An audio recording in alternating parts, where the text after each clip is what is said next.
بسم اللہ الرحمن الرحیم۔ حضرت صالحہ علیہ السلام کی اونٹنی۔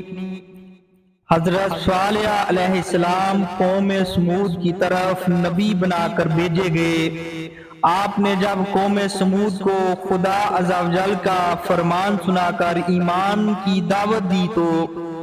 اس سرکش قوم نے آپ سے یہ معجزہ طلب کیا کہ آپ اس پہاڑ کی چٹان سے ایک گابن اونٹنی نکالیے جو خوب فربا اور ہر قسم کے عیب و نقائص سے پاک ہو۔ چنانچہ آپ نے چٹان کی طرف اشارہ فرمایا تو وہ فوراً ہی پھٹ گئی اور اس میں سے ایک نہایت ہی خوبصورت اور تندرست اور خوب بلند قامت اونٹنی نکل پڑی جو گابن تھی، اور نکل کر اس نے ایک بچہ بھی جنا، اور یہ اپنے بچے کے ساتھ میدانوں میں چرتی پھرتی رہی۔ اس بستی میں ایک ہی تالاب تھا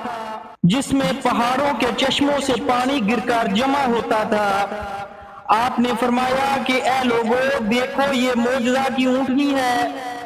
ایک روز تمہارے تالاب کا سارا پانی یہ پی ڈالے گی اور ایک روز تم لوگ پینا۔ قوم نے اس کو مان لیا۔ پھر آپ نے قوم سمود کے سامنے یہ تقریر فرمائی کہ ترجمہ: اے میری قوم، اللہ کو پوجو، اس کے سوا تمہارا کوئی معبود نہیں ہے۔ بے شک تمہارے پاس تمہارے رب کی طرف سے روشن دلیل آئی، یہ اللہ کا ناکہ ہے تمہارے لیے نشانی، تو اسے چھوڑ دو کہ اللہ کی زمین میں کھائے اور اسے برائی سے ہاتھ نہ لگاؤ کہ تمہیں دردناک عذاب آئے گا۔ چند دن تو قوم سمود نے اس تکلیف کو برداشت کیا کہ ایک دن ان کو پانی نہیں ملتا تھا، کیونکہ اس دن تالاب کا سارا پانی اونٹنی پی جاتی تھی۔ اس لیے ان لوگوں نے طے کر لیا کہ اس اونٹنی کو قتل کر ڈالیں۔ چنانچہ اس قوم میں قدار بن سالف جو سرخ رنگ کا، بری آنکھوں والا اور پستہ قد آدمی تھا، اور ایک زناکار عورت کا لڑکا تھا، ساری قوم کے حکم سے اس اونٹنی کو قتل کرنے کے لیے تیار ہو گیا۔ حضرت صالح علیہ السلام منع ہی کرتے رہے، لیکن قدار بن سالف نے پہلے تو اونٹنی کے چاروں پاؤں کاٹ ڈالے، پھر اس کو ذبح کر دیا اور انتہائی سرکشی کے ساتھ حضرت صالح علیہ السلام سے بے ادبانہ گفتگو کرنے لگا۔ چنانچہ خداوند قدوس کا ارشاد ہے کہ ترجمہ: پس ناکہ کی کونچیں کاٹ دیں اور اپنے رب کے حکم سے سرکشی کی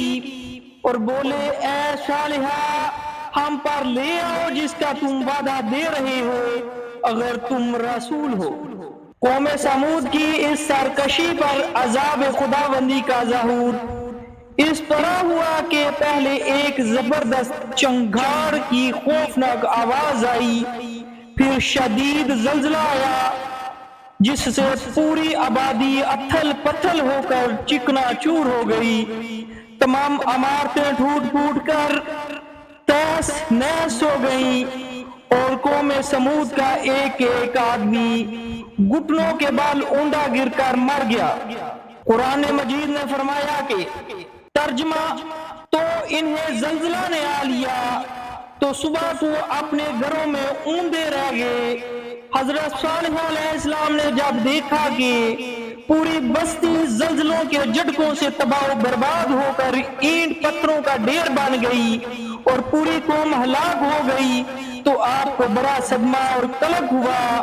اور آپ کو قوم سمود اور ان کی بستی کے ویرانوں سے اس قدر نفرت ہو گئی کہ آپ نے ان لوگوں کی طرف سے منہ پھیر لیا اور اس بستی کو چھوڑ کر دوسری جگہ تشریف لے گئے، اور چلتے وقت مردہ لاشوں سے یہ فرما کر روانہ ہو گئے کہ ترجمہ: اے میری قوم، بے شک میں نے تمہیں اپنے رب کی رسالت پہنچا دی اور تمہارا بھلا چاہا، مگر تم خیر خواہوں کے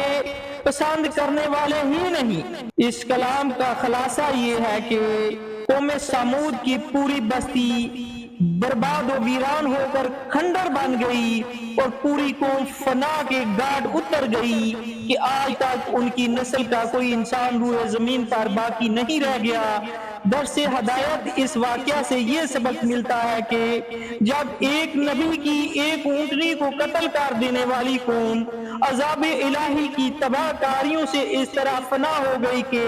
ان کی نسل کا کوئی انسان بھی روئے زمین پر باقی نہ رہ گیا، تو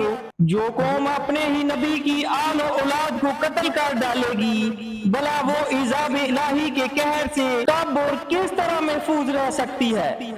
چنانچہ تاریخ شاہد ہے کہ کربلا میں اہل بیت نبوت کو شہید کرنے والے یزیدی کوفیوں اور شامیوں کا یہی اشر ہوا کہ مختار بن عبید کے دور حکومت میں یزیدیوں بچہ بچہ قتل کر دیا گیا اور ان کے گھروں کو تاخت و تاراج کر کے ان پر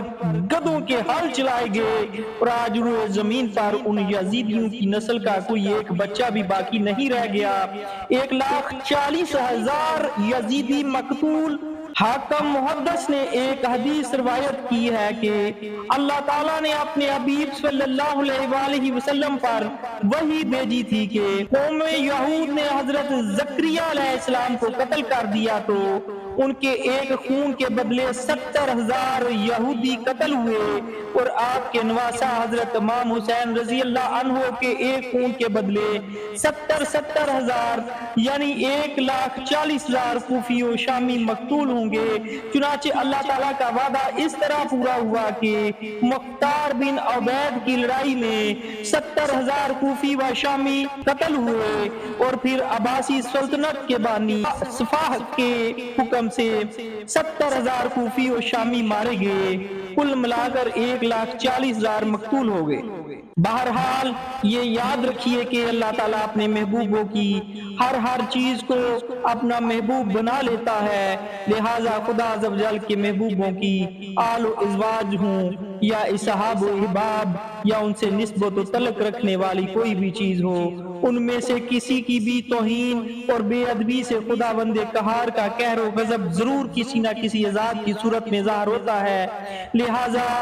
ہر وہ چیز جس کو اللہ عز و جل کے محبوبوں سے نسبت حاصل ہو جائے اس کی تعظیم و تکریم لازم و ضروری ہے، اور اس کی توہین و بے ادبی عذاب الہی کی بڑی جنڈی اور تباہی و بربادی کا سگنل ہے۔ اللہ تعالیٰ ہماری بخشش فرمائے اور ہمیں معاف فرمائے۔ روایت ہے کہ جب جنگ تبوک کے موقع پر سفر میں حضور صلی اللہ علیہ وآلہ وسلم قوم سمود کی بستیوں کے کھنڈرات کے پاس سے گزرے تو آپ نے فرمایا کہ خبردار کوئی شخص اس گاؤں میں داخل نہ ہو اور نہ اس گاؤں کے کنویں کا کوئی شخص پانی پیے، اور تم لوگ اس عذاب کی جگہ سے خوف الہی عز و جل میں ڈوب کر روتے ہوئے اور منہ ڈانپے ہوئے جلد سے جلد گزر جاؤ، کہیں ایسا نہ ہو کہ تم پر بھی عذاب اتر آئے۔